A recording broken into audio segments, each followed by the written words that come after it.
यदि आप कश्मीर घूमने की योजना बना रहे हैं तो आप यह ज़रूर प्लान कर रहे होंगे कि कश्मीर में पहलगाम देखने ज़रूर जाएंगे। यदि आप पहलगाम देखना चाहते हैं तो हम आपको इस वीडियो में पहलगाम से जुड़ी सारी जानकारी विस्तार से देंगे, परंतु उससे पहले ज़रूरी है कि आप कश्मीर यात्रा से जुड़ी हर छोटी से छोटी जानकारी इस वीडियो से प्राप्त कर लें ताकि आपकी यात्रा में कोई परेशानी ना आए। जम्मू कश्मीर की गर्मियों की राजधानी श्रीनगर देश का एक प्रमुख पर्यटन स्थल है। यदि आप धरती का स्वर्ग अर्थात कश्मीर घूमने की योजना बना रहे हैं तो श्रीनगर कैसे पहुंचे, ये आपके सामने सबसे बड़ा सवाल होता है। श्रीनगर तक सीधी रेल सेवा नहीं है, यहाँ केवल सड़क और वायु मार्ग के जरिए ही पहुंचा जा सकता है।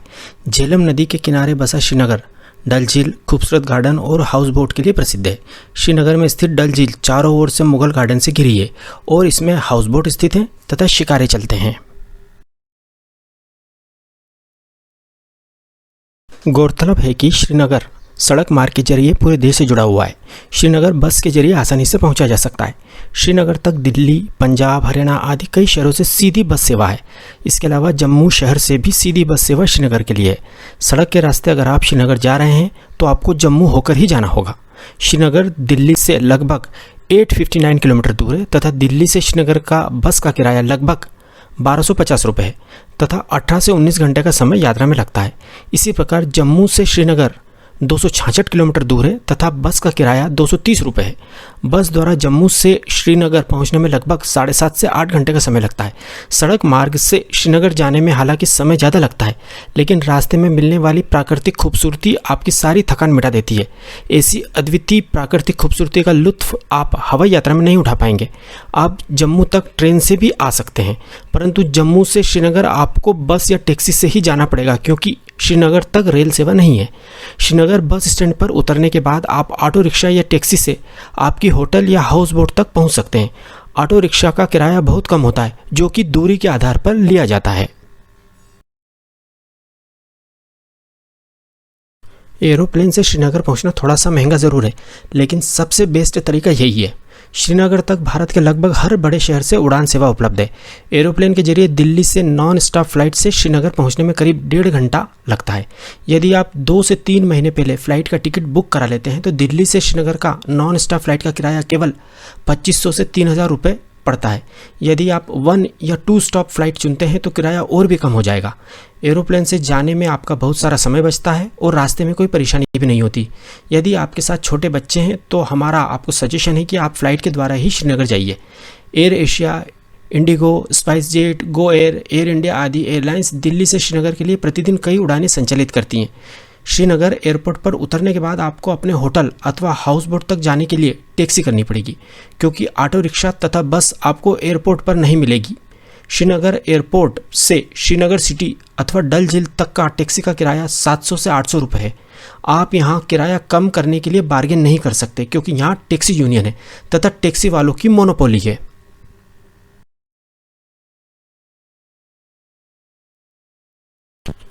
शायद ही कोई ऐसा पर्यटक होगा जो श्रीनगर की डल झील के हाउस बोट में कुछ समय न बिताना चाहे। आप हाउस बोट को 1 दिन के लिए ऑनलाइन बुक कर सकते हैं अथवा श्रीनगर पहुंचने के बाद आप डल झील पर जाकर सीधे हाउस बोट बुक कर सकते हैं। हाउस बोट का 1 दिन का किराया 700 रुपये से लेकर 2000 रुपये तक होता है। कुछ लग्जरी हाउस बोट का 1 दिन का किराया 5000 रुपये तक भी होता है। आप अपने बजट के अनुसार हाउस बोट चुन सकते हैं। यदि आप ऑनलाइन हाउस बोट बुक करते हैं तो आपको किराया बहुत कम पड़ेगा क्योंकि ऑनलाइन साइट्स बहुत भारी डिस्काउंट देती हैं। आप श्रीनगर में पहले दिन होटल की बजाय हाउस बोट ही बुक करें। हाउस बोट पर आपको ब्रेकफास्ट, लंच तथा डिनर की भी सुविधा मिलेगी, परंतु आप हाउस बोट पर केवल ब्रेकफास्ट का ही पैकेज लें क्योंकि हाउस बोट का खाना ज़्यादा अच्छा तथा हाइजीनिक नहीं होता है। डल झील के किनारे कई अच्छे वेज तथा नॉन वेज रेस्टोरेंट हैं। आप हाउस बोट की बजाय वहां लंच या डिनर करें। हाउस बोट पर चेक इन करने के बाद आप हाउस बोट पर चाय अथवा कॉफ़ी के साथ डल झील को निहार सकते हैं तथा हाउस बोट पर घूम सकते हैं। शाम को आप डल लेक में शिकारा राइड का आनंद ले सकते हैं। शिकारा छोटी नाव के समान होते हैं। 1 घंटे की शिकारा राइड की कॉस्ट 550 रुपये होती है। यदि आप 2 घंटे शिकारे पर घूमते हैं तो कॉस्ट 800 रुपये होती है। यह कॉस्ट पूरे शिकारे की होती है। एक शिकारे पर अधिकतम 4 लोग बैठ सकते हैं तथा यदि आप 4 से ज़्यादा सदस्य हैं तो आपको 2 शिकारे किराए पर लेने होंगे। शिकारा आपको हाउस बोट से पिक करेंगे तथा वापस आपके हाउस बोट पर ही ड्रॉप करेंगे। इसमें कोई दो मत नहीं है कि शिकारा पर डल झील की सैर आपको पूरे जीवन भर याद रहेगी। आप हाउस बोट के अलावा शिकारा राइड डल झील के किनारे से भी ले सकते हैं। सैकड़ों शिकारे टूरिस्ट के इंतज़ार में डल झील के किनारे पर खड़े रहते हैं। शिकारा राइड के बाद आप राधा की रसोई अथवा विशाल वैष्णो भोजनालय पर डिनर कर सकते हैं। यह दोनों रेस्टोरेंट वेजिटेरियन है, खाना बहुत स्वादिष्ट है तथा रेट भी रीजनेबल है। यह रेस्टोरेंट डल झील में हाउस बोट की श्रृंखला के पास स्थित है। रात में आप हाउस बोट से श्रीनगर की खूबसूरती निहारें, उसके बाद आप हाउस बोट में रेस्ट करें। इस प्रकार आपका खूबसूरत कश्मीर में पहला दिन समाप्त होता है। दूसरे दिन आप सुबह हाउस बोट पर ब्रेकफास्ट करें तथा अपना सामान पैक करें तथा पहलगांव के लिए प्रस्थान करें। हाउस बोट से आप नाव के द्वारा किनारे पर आएँ तथा किनारे पर सैकड़ों टैक्सी खड़ी रहती हैं। उनमें से एक को आप पहलगांव जाने के लिए बुक करें। श्रीनगर से पहलगांव की दूरी लगभग 152 किलोमीटर है तथा टैक्सी का किराया 2500 रुपये है। टैक्सी वाला आपको रास्ते में कई खूबसूरत साइट्स जैसे कि अवंतीपुर रुइंस दिखाता हुआ ले जाएगा। अवंतीपुर रुइंस 1100 साल पुराना राजा अवंती वर्मन द्वारा निर्मित भगवान विष्णु का मंदिर है। हालांकि यह मंदिर टूट फूट गया है परंतु फिर भी देखने लायक है। पहलगांव पहुंचने में आपको 5 घंटे का समय लगेगा, इसलिए आप रास्ते में किसी अच्छे ढाबे पर लंच कर लें। आपकी टैक्सी का ड्राइवर आपको इस मामले में गाइड कर देगा। यदि आप श्रीनगर से 10 बजे सुबह पहलगांव के लिए निकलते हैं तो आप रुकते रुकते तथा सुंदरता का आनंद लेते हुए भी जाएंगे तो भी आप 3 से 3:30 बजे तक आराम से पहलगांव पहुंच जाएंगे। यदि आपने पहले से होटल बुक कर रखा है तो आप वहां जाएं। यदि आपने ऑनलाइन होटल बुक नहीं किया है तो टैक्सी वाले की मदद से अपने बजट के हिसाब से 800 रुपये से 2000 रुपये पर डे का होटल बुक कर सकते हैं। इसके बाद आप पेमेंट देकर टैक्सी वाले को छोड़ दें तथा होटल में चेक इन करें। शाम की चाय या कॉफ़ी आप होटल के बाहर लान में बर्फीले पहाड़ों को देखते हुए पिए। यदि आपका मन करे तो आप होटल से बाहर वैली में टहलाएं। इसके बाद रात का खाना आप होटल में ही खाएं तथा रात में आराम करें। इस प्रकार आपका मैजेस्टिक कश्मीर में दूसरा दिन समाप्त होता है। तीसरे दिन सुबह पहलगांव में अपने होटल में ब्रेकफास्ट करने के बाद आप होटल से ही चंदनवाड़ी, बेतवा वैली तथा अरू वैली के लिए टैक्सी बुक कर सकते हैं। इन तीनों स्पॉट्स को घुमाने का टैक्सी का किराया 1500 रुपये से 1800 रुपये के बीच है। पहलगांव से चंदनवाड़ी केवल 15 किलोमीटर दूर है। चंदनवाड़ी एक बहुत ही खूबसूरत स्पॉट है जहां से ऊंचे पहाड़, झूमते पेड़ और रंग बिरंगे फूल दिखते हैं। यदि आप यहां अप्रैल से अक्टूबर के महीने में आते हैं तो आपको वास्तव में लगेगा कि आप जन्नत में आ गए। आप यहीं स्थित किसी ढाबे पर लंच करें। इसके बाद आप बेताब वैली जाएं। 1983 में एक बॉलीवुड रोमांटिक फिल्म आई थी जिसमें सनी देओल और अमृता सिंह एक साथ नजर आए थे। उस फिल्म की शूटिंग इसी घाटी में हुई थी। इस फिल्म के नाम पर ही इस घाटी का नाम बेताब वैली रखा गया है। नर्म घास के मैदान और हसीन पहाड़ियों से घिरी यह घाटी पहलगांव और चंदनवाड़ी के बीच स्थित है, जहां से एक मार्ग अमरनाथ मंदिर को भी जाता है। यह एक खूबसूरत और बेहद आकर्षक घाटी है जो हरे भरे घास के मैदान और बर्फीली चोटियों से घिरी हुई है। चंदनवाड़ी से लौटते समय आप बेताब वैली में घूमें।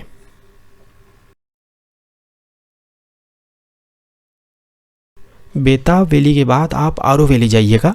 आरू वैली एक महत्वपूर्ण पर्यटक स्थल है। इस वैली के बीचों बीच एक नदी है जिसके किनारे आरू गांव बसा हुआ है। यहाँ आप हॉर्स राइडिंग, ट्रेकिंग आदि कर सकते हैं। इस वैली में आकर आपको स्विट्ज़रलैंड जैसा अनुभव होगा तथा आपका मन इस वैली से वापस जाने का ही नहीं होगा। आपका मन करेगा कि आप इसी गांव में बस जाएं। आरू वैली में आपको चाय नाश्ते की दुकानें भी मिल जाएंगी। आरू वैली के बाद आप पहलगांव घूमते हुए अपनी होटल में आ जाएं तथा रात का डिनर अपनी होटल में ही करें। चौथे दिन आप होटल में ब्रेकफास्ट करके गुलमर्ग के लिए निकलें। पहलगांव से गुलमर्ग की दूरी 140 किलोमीटर है तथा पहलगांव से गुलमर्ग पहुंचने में 4 से 4.5 घंटे का समय लगता है। आपको आपकी होटल से ही गुलमर्ग के लिए टैक्सी मिल जाएगी। होटल वाले तत्काल टैक्सी बुला देते हैं। टैक्सी का किराया 2500 से 3000 रुपये के बीच होता है। आप बार्गेन करके टैक्सी का किराया कम भी करा सकते हैं। यदि आप सुबह 10 बजे भी पहलगांव से गुलमर्ग के लिए निकलते हैं तो आप 2:30 बजे तक गुलमर्ग पहुंच जाएंगे। आप चाहें तो रास्ते में लंच भी कर सकते हैं या आप गुलमर्ग पहुंचकर अपनी होटल में लंच कर सकते हैं। यदि आपने गुलमर्ग के लिए ऑनलाइन होटल बुक की है तो वह आपको बहुत सस्ती पड़ेगी। परंतु गुलमर्ग पहुंचकर यदि आप होटल सर्च करते हैं तो होटल वाले बहुत ज़्यादा रेट बताएंगे, जो 3000 से 4000 रुपये तक भी हो सकता है, जबकि ऑनलाइन बुक करने पर उसी होटल में आपको 1500 रुपये में रूम मिल जाएगा। पूरे कश्मीर में सबसे ज़्यादा महंगे होटल गुलमर्ग में ही है, इसलिए यहाँ के होटल ऑनलाइन ही बुक करें, अन्यथा ये होटल वाले आपको लूट लेंगे। गुलमर्ग में होटल में चेक इन करने के बाद आप होटल के बाहर प्रकृति की गोद में चाय नाश्ते का आनंद लें तथा कुछ देर होटल के बाहर पैदल ही गुलमर्ग घुमाएं। रात में होटल में डिनर करके सो जाएं। इस प्रकार आपका कश्मीर में चौथा दिन समाप्त होता है। अगले दिन अर्थात 5वें दिन आप अपने होटल में ब्रेकफास्ट करने के बाद केबल कार राइड के लिए जाएं, जिसे कश्मीर में गंडोला राइड कहते हैं। आप पोनी अर्थात घोड़े पर बैठकर गंडोला राइड के टिकट काउंटर अर्थात स्टार्टिंग पॉइंट तक भी जा सकते हैं। आप गंडोला स्टार्टिंग पॉइंट तक अपने होटल से पैदल भी जा सकते हैं। यहाँ केवल 20 मिनट में पैदल पहुँचा जा सकता है। आप अपने बच्चों को घोड़े पर बिठा सकते हैं। यहाँ पर आपको टैक्सी करने की कतई ज़रूरत नहीं है। गंडोला राइड के 2 फेज़ होते हैं। पहला फेज़ गुलमर्ग से कुंगदूर का होता है, इसका किराया 740 रुपये है। सेकेंड फेज़ कुंगदूर से अपर वाथ तक का होता है, इसका किराया 950 रुपये होता है। यह किराया आने तथा जाने दोनों ओर का मिलाकर होता है। यहाँ कुल 100 केबल कार है। एक केबल कार 6 लोगों को ले जाती है। केबल कार पहले फेज़ में अर्थात कुंगदूर तक 2600 मीटर की ऊंचाई तक ले जाती है। इसमें 9 मिनट का समय लगता है। यदि आप सेकेंड फेज़ अर्थात अपर वात तक जाना चाहते हैं तो केबल कार आपको 3747 मीटर तक ऊपर ले जाती है। यहाँ पहुँचने में लगभग 12 मिनट लगते हैं। गंडोला राइड से फेज़ 1 या फेज़ 2 पर उतरकर स्नो एक्टिविटीज़ को एंजॉय किया जा सकता है। अब पर्यटकों के मन में यह सवाल उठता है कि फ़ेज़ 1 पर जाएं या फ़ेज़ 2 पर। यदि आप अप्रैल, मई तथा जून में गुलमर्ग आते हैं तो ही आपको फ़ेज़ 2 तक जाना चाहिए, क्योंकि इन 3 महीनों में फ़ेज़ 2 पर ही बर्फ़ मिलती है तथा वहीं पर स्नो एक्टिविटीज़ जैसे स्कीइंग, स्नो बाइकिंग आदि होती हैं। इन 3 महीनों में फ़ेज़ 1 पर बर्फ़ नहीं मिलती है। अन्य सभी महीनों में फ़ेज़ 1 तक ही जाना चाहिए, क्योंकि सारी स्नो एक्टिविटीज़ फ़ेज़ 1 पर ही होती हैं, फ़ेज़ 2 पर नहीं। कुंगदूर अथवा अपरवाथ में स्नो एक्टिविटीज़ करने के बाद आप गंडोला से वापस गुलमर्ग आ जाएं। रात का खाना आप अपने होटल में ही खाएं तथा आराम करें, क्योंकि आप स्नो एक्टिविटीज़ के बाद बहुत ज़्यादा थक जाएंगे। एक महत्वपूर्ण बात, गुलमर्ग अपनी स्नो एक्टिविटीज़ के लिए देश भर में फेमस है। यदि आप अप्रैल, मई तथा जून में कश्मीर घूमने का प्लान बना रहे हैं तो आपको स्नो केवल गुलमर्ग में ही मिलेगा तथा वह भी कुंगदूर अथवा अपरवाथ में। अन्य जगह पर बर्फ़ पहाड़ों पर रहती है जहां जाना संभव नहीं है। केवल गुलमर्ग में ही आप गर्मियों में बर्फ़ को हाथ से छू सकते हैं। छठे दिन आप गुलमर्ग से श्रीनगर के लिए प्रस्थान करें। गुलमर्ग में आप होटल में ब्रेकफास्ट करने के बाद होटल से ही टैक्सी बुक करें। गुलमर्ग से श्रीनगर की दूरी केवल 50 किलोमीटर है तथा टैक्सी का किराया 1500 से 1800 रुपये के बीच है तथा गुलमर्ग से श्रीनगर पहुंचने में 1.5 से 2 घंटे का समय लगता है। श्रीनगर पहुंचकर आप होटल बुक करें। श्रीनगर में होटल का किराया कम होता है, जो 1000 से 1500 रुपये के बीच होता है। यदि आपने ऑनलाइन होटल बुक कर रखी है तो आपका होटल बुकिंग का समय बचेगा। श्रीनगर में होटल 2 दिन के लिए बुक करें। होटल में चेक इन करने के बाद आप टैक्सी बुक कर सकते हैं या ऑटो रिक्शा से श्रीनगर लोकल साइट सीन कर सकते हैं। यदि ट्यूलिप गार्डन खुला हो तो उसे अवश्य देखने जाइएगा। यह गार्डन अप्रैल में केवल 20 से 25 दिन के लिए ही खुला रहता है, क्योंकि ट्यूलिप फ्लावर साल में केवल 20-25 दिन ही खिलते हैं। इसके बाद आप श्रीनगर में चश्मे-शाही, निशांत बाग तथा शालीमार बाग घूम सकते हैं। इन तीनों बागों को ही सम्मिलित रूप से मुगल गार्डन्स कहा जाता है और ये तीनों बाग डल झील के किनारे ही स्थित हैं। इसके बाद आप श्रीनगर में डल लेक के किनारे स्थित किसी अच्छे रेस्टोरेंट में लंच कर सकते हैं। लंच के बाद आप शंकराचार्य टेम्पल देखने जाएं। लौटते समय आप श्रीनगर का हार्ट कहलाने वाला लाल चौक देखें तथा यदि आप शॉपिंग करना चाहें तो लाल चौक पर आप यह कर सकते हैं। इस चौक पर कभी कभी शुक्रवार के दिन पत्थरबाजी भी हो जाती है। यदि ऐसी स्थिति हो तो आप लाल चौक को देखना स्थगित भी कर सकते हैं। बाकी पूरा कश्मीर पर्यटकों के लिए पूरी तरह सुरक्षित है। इसके बाद आप डिनर करके रात में अपने होटल में विश्राम करें। अगले दिन अर्थात 7वें दिन आप जल्दी ब्रेकफास्ट कर लें तथा टैक्सी बुक करके सोनमर्ग के लिए निकलें। सोनमर्ग श्रीनगर से 81 किलोमीटर दूर है तथा सोनमर्ग पहुंचने में 3 घंटे का समय लगता है। श्रीनगर से सोनमर्ग जाने तथा वापस आने का टैक्सी का अधिकतम किराया 2500 रुपये होता है। सोनमर्ग के लिए आप सुबह 8 बजे तक निकल जाएं ताकि आप सोनमर्ग 11 बजे तक पहुंच जाएं। सोनमर्ग को मिडोज ऑफ गोल्ड अर्थात सोने की घास वाली जगह कहते हैं। सोनमर्ग में आप पोनी राइड का आनंद उठाएं। सोनमर्ग में ही आप लंच करें। सोनमर्ग में घूमने के लिए 5 से 6 घंटे का समय काफ़ी होता है। आप सोनमर्ग से वापस श्रीनगर के लिए शाम को 4 बजे निकल जाएं ताकि आप अंधेरा होने से पहले श्रीनगर वापस आ जाएं। सोनमर्ग से श्रीनगर का रास्ता रात में बहुत ज़्यादा सेफ नहीं है। यदि आप ज़्यादा घूमना चाहते हैं तो सुबह श्रीनगर के होटल से और जल्दी सोनमर्ग के लिए निकलें। सोनमर्ग से वापस आने के बाद रात का खाना आप श्रीनगर में अपनी होटल में खाएं अथवा आप डल लेक के किनारे स्थित रेस्टोरेंट में भोजन करें। रात में अपनी होटल में विश्राम करें। अगले दिन अर्थात 8वें दिन सुबह का ब्रेकफास्ट करके आप होटल से चेकआउट करें तथा टैक्सी के द्वारा एयरपोर्ट अथवा रिक्शा के द्वारा श्रीनगर बस स्टैंड पर आ जाएं। होटल से एयरपोर्ट वापस जाने का टैक्सी का किराया 700 रुपये होता है। यदि आप फ्लाइट से दिल्ली या कहीं और जा रहे हैं तो एयरपोर्ट पर अपने गंतव्य स्थान के लिए बोर्डिंग करें।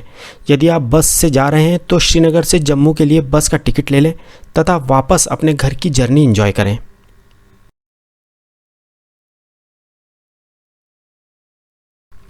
अब हम 8 दिन की इस कश्मीर यात्रा के कुल खर्च पर बात करते हैं। 4 लोगों का दिल्ली से श्रीनगर तथा रिटर्न श्रीनगर से दिल्ली का फ्लाइट का किराया 20,000 रुपये। 4 लोगों का 8 दिन का टैक्सी का कुल किराया 14,000 रुपये। 4 लोगों का 8 दिन का होटल तथा हाउस बोट का किराया 14,000 रुपये।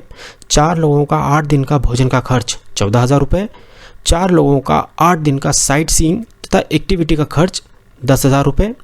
4 लोगों का कश्मीर में 8 दिन का अधिकतम कुल खर्च 72,000 रुपये। इसे हम 4 से भाग देते हैं तो प्रति व्यक्ति अधिकतम कुल खर्च 18,000 रुपये आता है। इस प्रकार आप केवल 18,000 रुपये में शानदार तरीके से फ़्लाइट को शामिल करते हुए कश्मीर घूम सकते हैं। यदि आप फ़्लाइट की जगह बस से कश्मीर आते हैं तो प्रति व्यक्ति खर्च घटकर केवल 15,000 रुपये ही होगा। यदि आप ऑनलाइन होटल बुक कर लेते हैं तो होटल का खर्च 14,000 रुपये से घटकर केवल 9,000 रुपये ही आएगा। तो अब इंतज़ार मत कीजिए, जल्दी ही कश्मीर घूमने का प्लान बनाइए और अधिक जानकारी के लिए हमें मैसेज करें। यदि आपको हमारी जानकारी सही तथा उपयोगी लगी हो तो हमारे चैनल एक्सप्लोर इंडिया विद विकास को सब्सक्राइब ज़रूर कीजिएगा। Thank you.